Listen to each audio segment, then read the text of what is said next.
The website says that it will lower leaf temperatures up to 15 degrees Fahrenheit, and that is absolutely a game changer in my garden.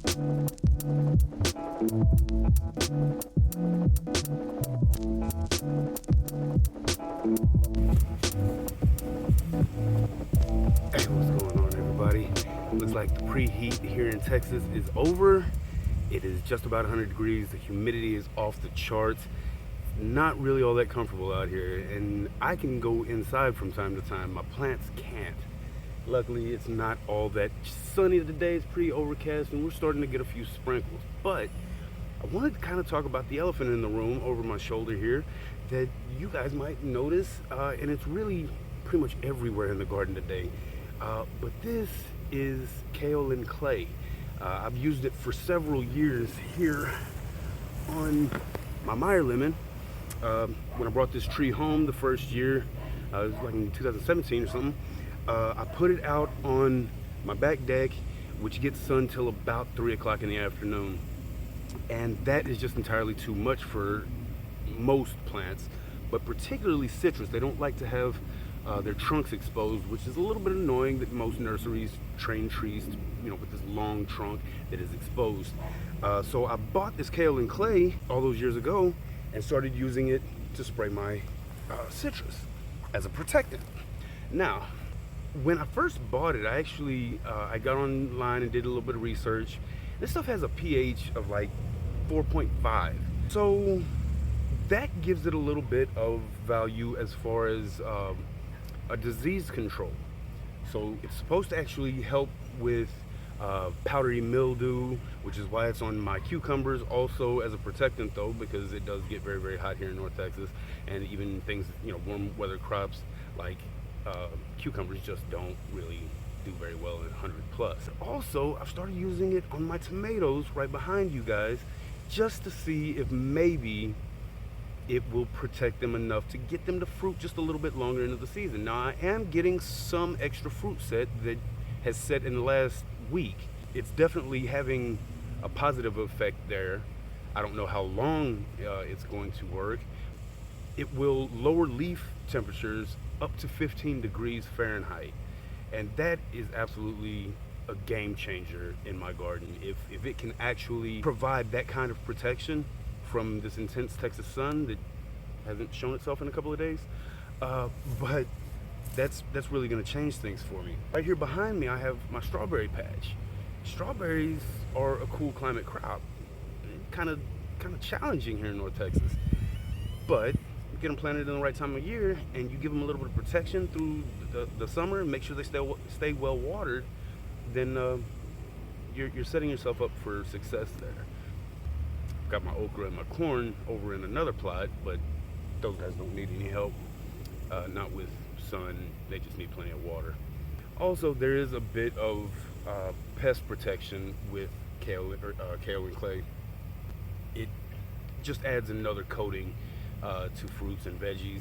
I've got it sprayed, like I said, on my tomatoes, just to make sure that they don't burn. They will burn very easily here in this Texas sun. As they ripen, they'll get sun scald and sunburn, and just basically turn the skin to tomato leather. Not delicious, trust me.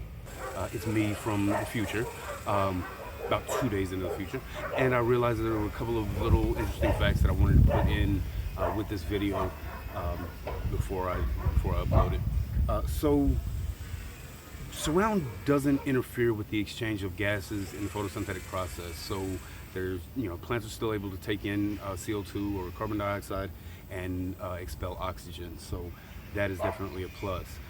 Also, as far as a pest control, it seems to be working for the plum curculios on my peaches, but I just noticed that a giant swallowtail, I saw her fluttering around the garden the other day. So she laid her eggs on my Meyer lemon, and just early this afternoon there was only 2 caterpillars that had hatched, but I found one more egg, and that egg has now hatched. So they seem to be fine with it, which is absolutely a great thing, because I am totally sick of the plum curculio, but I definitely didn't want to harm any of my swallowtails. So that is definitely a great thing. Also, as far as photosynthesis, I do believe that it's got to slow it somehow, but what it doesn't do, so it's going to protect those leaves enough to where they'll stay turgid and instead of wilting. Once they wilt, they close their stomata and they no longer photosynthesize until they're back in favorable conditions. This coating just helps them to stay photosynthesizing some. It's better than the wilted version of your plant. Also, as far as the aesthetic, I find that a turgid white leaf is a lot more attractive than a wilted green one. So that is entirely up to you. It does seem to be working. Like I said, I've used it for years on my citrus, and I'm just kind of moving on to see what else it'll help me with. So, like I said, it's helping with the tomatoes, and everything else. I'm really enjoying it. All right, back to the original video. And if you are, a lot of people like to single stem their tomatoes. I see, it's a thing online. I don't do that because you start taking that much foliage away from your plants, and you're leaving fruits exposed. So if you are going to do that, I would certainly suggest you go get you some Surround. It's kaolin clay. It's called Surround. It's marketed as Surround.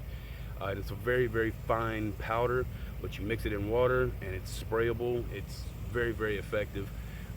It doesn't really adhere very well to smooth fruits, so I tried to spray it on my plums earlier in the season, and it didn't work very well for me.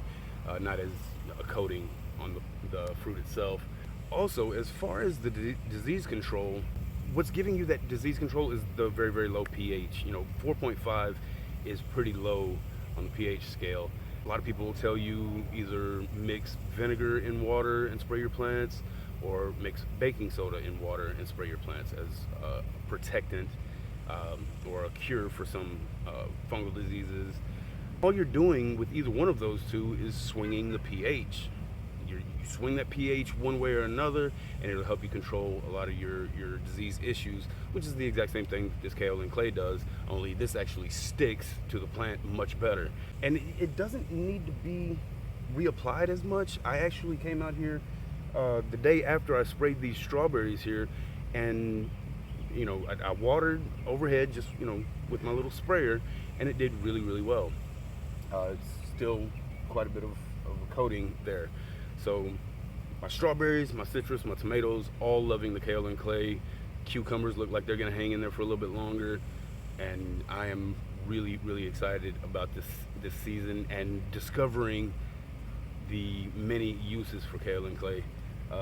So if you're in a hot climate where the sun's very, very intense, you might end up needing some kaolin clay, and it's pretty cheap.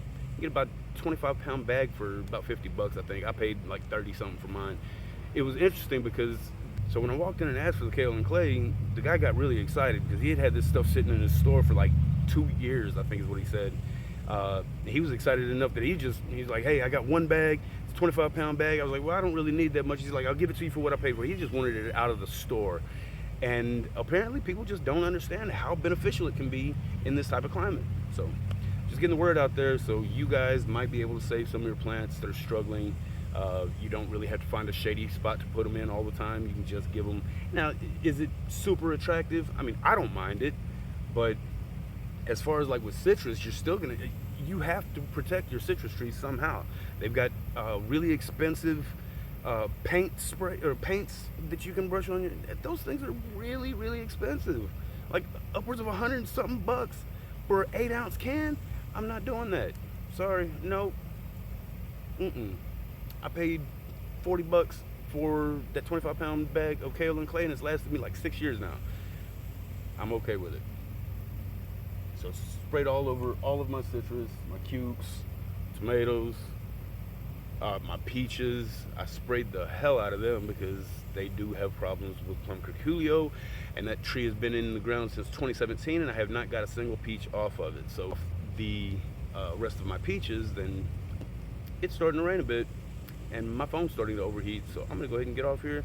You guys check it out. It's worth it. And also because I had to sign off rather abruptly because my phone was overheating and it was starting to rain. I just wanted to say thanks to everybody for watching. I hope it helps you. because I know I do struggle here in the heat. It again is almost 100 degrees today. It feels like temperature is like 117, and that was earlier in the day. It's actually started to cool off a little bit now, and I am in shade underneath a boat arch tree that's right here outside my window. So you guys take care. I really appreciate it. We'll see you next time. Peace.